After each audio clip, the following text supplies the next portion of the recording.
30 students, and a lot of work has been done since September. So I'd like to congratulate everyone for all the work that they've done. There's over 40,000 words to tell me, so that's a lot of work, a lot of creativity in the last 3 months.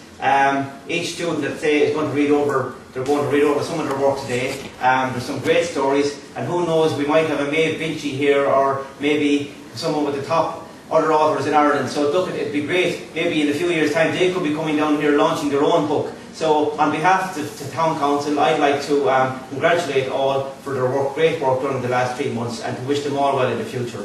Thank you very much.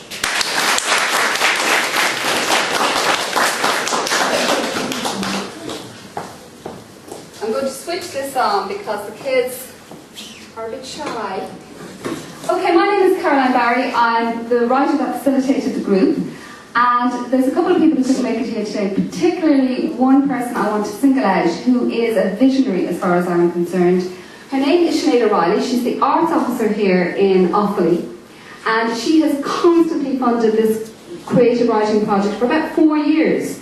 So I've taught an awful lot of young people, and it is because she organises the funding. So in her absence, I really want to thank Sinead. Every week I got to come into this incredibly beautiful library, this Putin library, which is just extraordinary. So it was a lovely library to come into. I can see Martina heading out there, but I just want to thank her very, very much, and all the librarians, Nolene and Kathleen and Sandra here, for making my job really, really pleasant, really, really easy. So that's the thank yous done. And now I'm going to talk just a little bit about your children. I have been teaching this kind of course for about 10 years between Dublin, Westmeath and Offaly, and some of my past students have gone on to become published authors or working with theatre, which is a really nice indictment of my teaching. But this group is very unusual, and I don't know if it's because the schools in the area might be really, really good.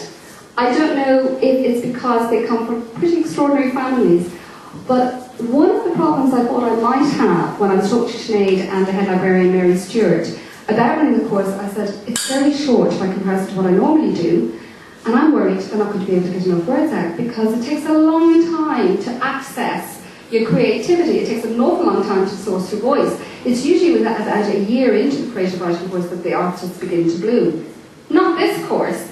This course have managed, in the space of 3 months, to give me a book, 40,000 words, which is your average size of a book. So I'm incredibly grateful that they are so prolific, they are so intelligent, and it has made my job so much more easier that they're extremely talented. So without further ado, I'm going to introduce you to our first reader. His name is Graham Troy. So Graham, come on up. Yay! Graham is 15 years old, and he's 17 years old. Sorry, Graham is 17 years old. And his story is very much centred around power, and it is called Demigod. So Graham Troy. You wanted to see me, Laura said as she entered the room. Can you hand deliver this? Sure. Has another one turned up on the radar? Laura asked, taking the letter. Yes, obviously. Avoid confrontation. Of course, Laura smiled. Of course. Rays of sunlight crept across the room, and I pulled the sheets up a bit higher and sunk deeper under the sheets. A few seconds later, the alarm clock rang. No way, I groaned, and reluctantly swung my legs out of bed. I hated St. Mary's School. The principal always gave me that disappointed look when she was handing back my results sheet at the end of each term. She was also the history teacher, and this year I ended up in her class for history every Tuesday for a double, and Thursday for a Friday for singles. I tried my best in all the classes and did average in history and biology. Even geography and math seemed to be okay, but English and chemistry were under the normal mark, and my computer studies skills were a disaster. God, I hated school. I got dressed and headed downstairs for breakfast. I lived in a 3-story manor with my adoptive parents. My real parents had abandoned me when I was a child, but I got lucky. Anne and James came to my rescue and reared me. James has his own law firm, and Anne is a doctor. I do wonder what my real parents were like, though. Anne said my mum was beautiful, but that's all about she told me. She did mention in passing that my Mother was a special case, but didn't elaborate. Anyway, the past is the past, and I'm sure it worked out for the best in the end. James was in his office on the phone. Both of them worked really hard, yet they always had time for me. I was on the swimming and athletic team, and without fail they turned up to watch me in every competition and feat. They were proud of me. I was one of the best swimmers in the country, and I could beat anyone in my school on the track, whether it was sprints or long run, or even cross country.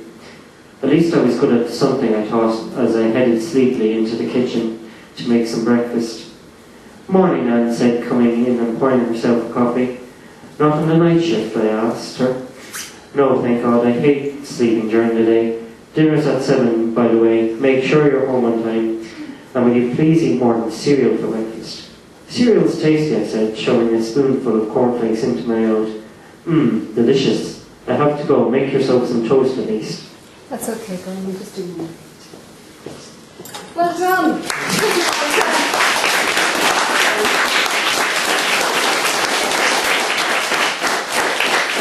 So they're not used to performing, and so it's really brave of them to come up, and I've been at them all morning. Stay animated.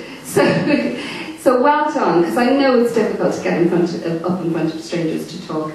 So the next person we're going to have is Shauna Colgan, and Shauna's story is based in America, but it is a magical mystery story. It really refers again to myth and legend, and that mightn't come out on the first page because you're just getting a taster of their style. So this is a wonderful story. Off you go. I glared at the vibrant New York cityscape, ignoring the chauffeur, Creevy, my stepfather had grudgingly sent for me. A newcomer to New York, I found myself hating the sprawling city. The flashy tourist-filled sights of Times Square and the Statue of Liberty irked me, and the gawking tourists themselves annoyed me to no end. It was a city bursting at the seams with people. It felt like I was surrounded by cockroaches. I missed Sacramento and its laid-back vibe, and more importantly, how it felt like home. My stepfather, an imperious man who had made a fortune on the stock market, had adopted me when I was 15. I lived on the streets most of my life and was, remarkably, adopted within 2 months of being in the orphanage. Of course, I had to be adopted by the biggest arse this side of the Hudson. The chauffeur pulled into the large townhouse my stepfather lived in, although he was hardly ever home. I grabbed my things from the trunk of the town car, ignoring Creevy's protests. "Young sir, please let me take your things in." I stormed into the house and ran upstairs to my room. I dropped my bag onto the floor and I looked up to see Dominic sitting on my bed. Dominic Clemens, who was my stepbrother, was huge. Seriously huge. At only 16, he was easily 3 times the size of me. He looked completely out of place in my cramped room. Dominic, although huge, was easily the nicest person I've ever known. He once burst out in tears watching a horror movie with me, and the movie was about leprechauns of all things. Our father constantly criticised Dominic about it. "Hey Dom, did Creevy get you too?" Creevy was our father's containment measure. If we were seen gallivanting, getting up to shenanigans, or generally enjoying ourselves, Creevy was immediately dispatched to put an end to it. Dom had actually been on a date this evening, the prettiest girl we knew, Avery Stiles. She had long, dark brown hair and deep green eyes, and she was breathtaking. Dom had liked her for a while, and he could tell she was crazy about them. Beautiful people like those two had all the luck. I was the antithesis of the two. I was tall but lanky. My black hair hung over my eyes in a lazy manner, and my violet eyes had been described as creepy. I had muscles, but they were the wiry kind. I'd never be buff like Dom, who could probably bench press a truck. My features were fine like a hawk's, but they showed the tenacity of someone who had survived on the streets. Dom smiled shyly, nodding awkwardly. "I hoped you wouldn't find us," he said. I grinned. "You dog, you. Why didn't you tell me you wanted him out of the way? I could have distracted Creevy for a couple of hours. Heaven forbid we had fun for a change." I gave him a clap on the back. "Ezra," Dom asked shyly, "you think she really likes me?" I laughed. Dom obviously didn't see how Avery looked at him.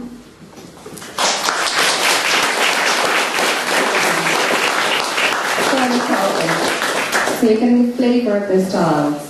I'd like to invite Colin Wilkes up next. Colin, come on. That looks so pained. So Colin's story is very much based on the horror genre, and Colin is 14. Yep, so have a listen, darling. My wife and I needed help badly. We were caught in a living hell, being haunted by some kind of thing. My wife's name is Lucy, and my name is Zark. Please, just don't make fun of my name. My parents were total idiots. They heard some crap about if you give your child a totally original name, they will have a great life. So far, I think the person who said that should be shot. Anyway, there are more important things to think about. This is how the haunting started. I was sleeping one night when I was woken by a whispering noise.